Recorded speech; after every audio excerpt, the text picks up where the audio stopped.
네, 우리 시장 지난해에는 참 힘들었는데 올해는 거래 대금도 늘어나고 가격 메리트도 부각되면서 시장 그래도 좀 상승세를 보이고 있습니다. 하지만 또 관세나 금리 등 좀 여러 변동성을 키울 만한 요인들도 존재하고 있는데요. 그 가운데 국내 증시 좀 투자 전략 세워보도록 하겠습니다. 오늘은 우리은행 WM솔루션 박석현 부부장 나오셨습니다. 안녕하십니까? 안녕하십니까? 설 연휴 이후에 좀 딥시크 충격으로 좀 하락했던 국내 증시가 그래도 좀 회복세를 보였습니다. 오늘은 조금 쉬어갔지만 다음 주에도 이 상승 추세 기대할 수 있을까요? 올해 들어서 코스피와 코스닥 모두 글로벌 대비 수익률은 상당히 좀 호조를 보이고 있고요. 연초 글로벌 주식시장은 지난해 수익률이 좀 부진했던 지역의 수익률이 올해 들어서는 좀 이렇게 반전되고 있는 모습을 좀 보여주고 있고, 당분간은 수익률 갭이 좀 벌어졌던 어떤 그런 측면이 다시 좁혀지는 흐름으로 갈 가능성이 좀 있기 때문에 한국 시장도 이 과정 속에서 긍정적인 흐름을 좀 이어갈 수 있지 않을까라고 기대를 해볼 수 있을 것 같고요. 변수로 역시 작용할 수 있는 부분은 관세 부분, 그리고 연준 통화 정책 변화 가능성, 이런 부분들인데, 연준 통화 정책과 관련해서는 지금 시장에서는 올해 상반기 그리고 올해 하반기 각각 한 차례씩 이제 금리 인하가 될 것이다라고 기대를 하고 있는데, 단기적으로는 이런 기대가 유지가 될 수 있을지가 좀 중요할 것 같고, 오늘 밤에 발표될 미국의 고용 지표, 그리고 다음 주에 예정된 미국의 1월 달 소비자 물가 지수 동향, 이런 것들이 일차적인 어떤 분기점이 될 수 있지 않을까라고 볼 수 있을 것 같습니다. 고용 지표랑 소비자 물가 지수도 체크를 해야겠지만 관세를 얘기해 주셨잖아요. 이 캐나다랑 멕시코에 대해서는 좀 한 달 보류를 했지만 중국에 대해서는 당장 다음 주 월요일부터 좀 시행을 하겠다고 말을 한 상태입니다. 아직 좀 전화 통화가 오고 가지 않았기 때문에 주말 사이에 또 어떤 합의점이 나오느냐가 굉장히 중요할 것 같은데, 미중 관세 좀 시나리오는 어떻게 그리고 계십니까? 일단 주말에 통화를 할 수 있을지가 중요할 것 같고요. 월요일에 이제 중국이 미국에 대해서 일부 품목 중에 한 10에서 15% 정도 관세 부과를 시작하겠다라고 발표를 했기 때문에 이 부분이 이제 협상 타결로 된 어느 정도는 좀 무마되는 게 가장 좋은 시나리오라고 볼 수 있을 것 같고, 월요일까지 타격이 안 됐을 경우는 두 가지로 좀 나눠볼 수가 있는데, 하나는 트럼프 대통령이 중국한테 추가적인 조치를 내놓을 것인지의 여부가 좀 중요할 것 같고요. 만일 중국이 미국 일부 품목에 대해서 관세 부과를 결정한 이후에 추가적인 어떤 미국의 조치가 없었을 경우에는 다소간의 불안정한 흐름 속에서도 새로운 어떤 충격이 이제 커지지는 않을 것으로 예상을 해볼 수가 있을 것 같고, 다만 트럼프 대통령이 공언했던 바는 미국의 관세 부과를 한 다음에 상대방 국가들이 보복 관세를 하게 되면 미국은 거기에 대해서 추가적인 관세를 매기겠다라는 얘기를 했기 때문에, 실제로 트럼프 대통령이 중국에 대해서 추가적으로 관세, 그러니까 관세율을 더 높이는 조치를 발표했을 경우에는 상당한 어떤 불확실성이 좀 쌓일 수가 있기 때문에 이 부분을 좀 궁극적으로 좀 주목을 해봐야 될 것 같고요. 좀 궁극적으로 미국 관세 정책의 지향점을 좀 보게 된다면, 트럼프 대통령이 작년 대선 기간에 감세 공약을 했는데요. 이게 한 연간 한 2,500억 달러에서 3,000억 달러 정도의 자금이 소요가 될 수가 있을 것 같고, 이 어떤 세수 감소 부분을 커버하기 위해서는 관세 인상은 좀 불가피하지 않을까라고 볼 수 있을 것 같고요. 현재 미국의 실효 관세율은 한 2.4% 정도로 추정을 할 수가 있는데, 한 2,500억 달러에서 3,000억 달러 연간, 이 부분을 충당하기 위해서는 관세율을 한 10에서 12% 정도까지 끌어올릴 필요성이 있을 것 같고, 따라서 25%라는 어떤 관세율에 대해서도 어떤 밝힌 부분이 있긴 하지만, 이거는 어느 정도는 협상용이라고 볼 수 있을 것 같고, 다만 관세 자체가 협상용으로 작용해서 나중에 좀 흐지부지 되는 그런 측면으로 가지는 않을 것 같고요. 궁극적으로는 한 10% 수준의 일반 관세는 어느 정도는 감안을 좀 해야 되지 않을까라고 볼 수 있을 것 같고, 이 과정 속에서 주식시장의 어떤 등락 과정은 좀 불가피하다라고 볼 수 있을 것 같습니다. 감세를 좀 공약으로 내세웠던 만큼 아무래도 관세로 이 부분을 좀 충당해야 하기 맞습니다. 때문에 10% 정도 부과하는 거는 뭐 어쩔 수 없을 것 같고 미국과 중국과의 갈등이 더 격화되지만 좀 않았으면 하는 바람입니다. 다음 이야기는 좀 빅테크 이야기를 해봐야 할 텐데요. 최근 실적 발표에서 AI 인프라 투자의 중요성을 또 한 번 강조했습니다. 딥시크가 등장하면서 조금 흔들리기도 했었는데 다시 좀 본점을 찾아간 걸지 AI 시장 좀 향방은 어떻게 보십니까? 일단 AI 과잉 투자에 대한 우려는 조금 불거졌다라고 볼 수 있을 것 같고요. 메타하고 알파벳 같은 경우는 향후 투자에 대해서 오히려 좀 확대하는 조치를 어떤 발표를 했기 때문에 긍정적이지만 마이크로소프트 같은 경우는 올해 상반기까지는 투자 규모를 유지하고 이 마이크로소프트가 6월 결산 법인이기 때문에 올해 하반기 그러니까 그 회계 연도가 아니라 연도 기준으로 올해 3분기부터는 투자 규모를 좀 줄이겠다라는 얘기를 하고 있기 때문에 미국 빅테크 기업들도 기업별로 투자에 관한 어떤 계획을 조금씩 바꾸는 모습을 좀 확인해 볼 수 있을 것 같고요.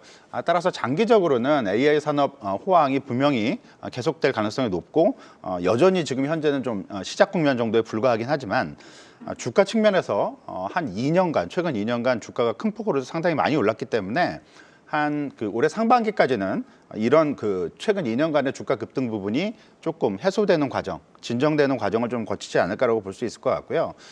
AI 산업을 주도하는 기업들이 잘 알려진 바대로 미국의 빅테크 7개 기업, 매그니피센트 세븐이라고 얘기를 하긴 하는데 이 7개 기업의 시가총액이 최근 2년간 155%가 늘었고요. 이 같은 기간에 이 7개 종목을 제외한 S&P 500 기업 시가총액은 한 29%밖에 늘어나지 않았기 때문에 거의 한 7개 종목에 집중된 흐름이 이어졌고 이런 흐름들이 올해 들어와서는 약간 변하고 있다라고 생각을 해볼 수가 있을 것 같은데 아직 거래일수가 한 달을 좀 넘은 기간이긴 하지만 이 7개 종목의 시가총액은 올해 들어서 약간 마이너스를 기록을 하고 있고요. 이 7개 종목을 제외한 S&P 500의 시가총액은 올해 들어서 5.2% 정도 올랐기 때문에 최근 2년간은 다른 흐름이 좀 나타나고 있다라고 볼 수 있을 것 같고 이런 부분들이 당분간은 좀 지속이 되지 않을까라고 볼 수 있을 것 같기 때문에 AI 산업에 대해서 관련주를 포함해서 장기 전망은 분명히 낙관적이긴 하지만 일단 올해 1분기 좀 길어지면 상반기까지는 그동안의 어떤 과열된 분위기가 조금은 진정되는 과정이 전개가 되지 않을까라고 볼 수 있을 것 같습니다. 맞아요. 어제 장만 보더라도 좀 필립 모리스나 이런 소비재 쪽이 좀 오르면서 시장의 분위기가 좀 바뀌어가는 흐름이 나타나고 있더라고요. AI 산업 장기적으로는 좀 호황이 맞지만 단기적으로는 좀 관련 주가들은 좀 변동성을 키울 수 있다는 점도 유념해 보시면 좋을 것 같습니다. 다음은 좀 환율 이야기를 해볼게요. 1,430원대까지 좀 빠르게 하락했던 환율이 2월 들어서 좀 조금씩 오르더니 40원, 좀 50원대 레인지에서 움직이고 있습니다. 좀 아직은 좀 부담스러운 구간이고 사실 지난달에 물가 같은 경우에도 환율 때문에 좀 올랐다 이런 얘기가 나오고 있더라고요. 트럼프의 좀 관세 정책까지 더해진다면 더 변동성이 커지는 게 아닐까 하는 좀 우려도 드는데 환율의 방향성은 어떻게 보십니까? 원달러 환율이 올해 초에 다소 좀 불안했지만 지금 현재 기준으로 보자면 지난해 연말 대비 조금 하락했어요. 하락했기 때문에 안정적인 흐름을 좀 보여주고 있고요. 다만 말씀해 주셨던 대로 이 관세 부분이 원달러 환율의 어떤 불안 요인으로 지금 작동을 하고 있고 미국과 중국의 협상이 원만할지에 대해서도 불확실성이 크기 때문에 환율 안정을 추세적으로 지속이 된다라고 보기는 아직은 좀 이르다라고 볼 수 있을 것 같고요. 미중 관세 전쟁이 좀 격화됐을 경우에는 환율 불안정성이 다시 한번 이렇게 불거질 수가 있을 것 같고 이렇게 된다면 이달 25일로 예정된 한국은행 금통위에서 추가적인 금리 인하에도 좀 어려움이 노정이 될 수 있다라고 봐야 될 것 같습니다. 궁극적으로 환율이 안정되기 위해서는 미국과 중국을 중심으로 해서 이 관세 전쟁 불확실성이 진정이 되고 해소가 될 수 있어야 되는데 현 시점으로 봐서는 그거는 조금 일러 보이고요. 적어도 한 1분기 정도까지는 이런 어떤 불안한 국면이 계속 잠재되어 있는 상태에서 움직이지 않을까라고 볼 수 있을 것 같고 그리고 추세적인 측면에서도 환율 측면에서 달러화가 약세로 갈 수 있는 분위기가 아직까지는 만들어지고 있지는 않습니다. 네. 금리 차나 미국의 경제 성장 이런 걸로 봤을 때는 달러화의 강세 기조가 중기적으로 이어질 가능성이 있기 때문에 원달러 환율도 중기적인 방향성은 아직까지는 상승 쪽으로 방향성을 잡고 있지 않나라고 좀 고려를 해봐야 될 것 같습니다. 그렇죠. 관세 선쟁이 우리 마음처럼 이렇게 빠르게 예. 매듭지어지긴 좀 쉽지 않은 상태이기 때문에 좀 금통위에서도 좀 머리가 아플 것 같습니다. 마지막 질문 드릴게요. 오늘 밤 좀 고용 보고서에 다들 좀 긴장을 하고 있습니다. 다음 주에는 좀 어떤 이슈들에 주목해 볼 수 있을지, 또 투자 전략은 어떻게 세워야 할지도 좀 전해주시죠. 오늘 밤 10시 반에 일단 1월 달 미국 고용지표가 발표가 됐는데 가장 관심을 모아지는 부분은 비농업 고용자 수가 얼마만큼 늘었을지 이 부분인데요.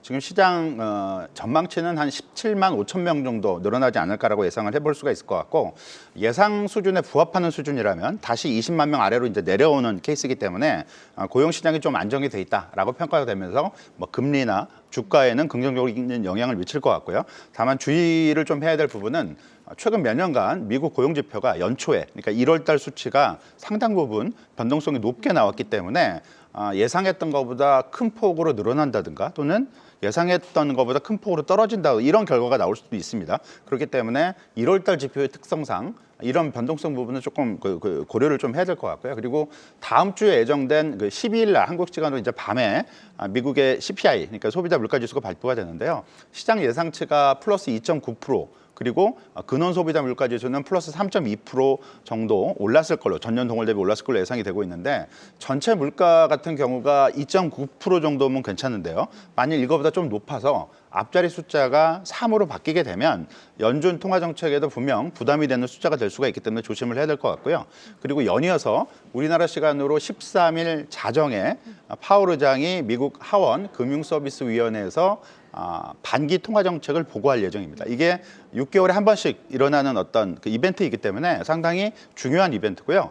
파월 의장이 연준 내의 어떤 통화 정책에 대한 시각 그리고 본인이 생각하는 연준 통화 정책에 대한 판단 이런 것들을 의회에서 어떤 시각을 이제 보여줄 것인지 여기에 따라서 미국 금리나 주가에도 상당 부분 영향이 있을 수가 있기 때문에 좀 관심을 갖고 지켜봐야 될 것 같습니다. 네, 알겠습니다.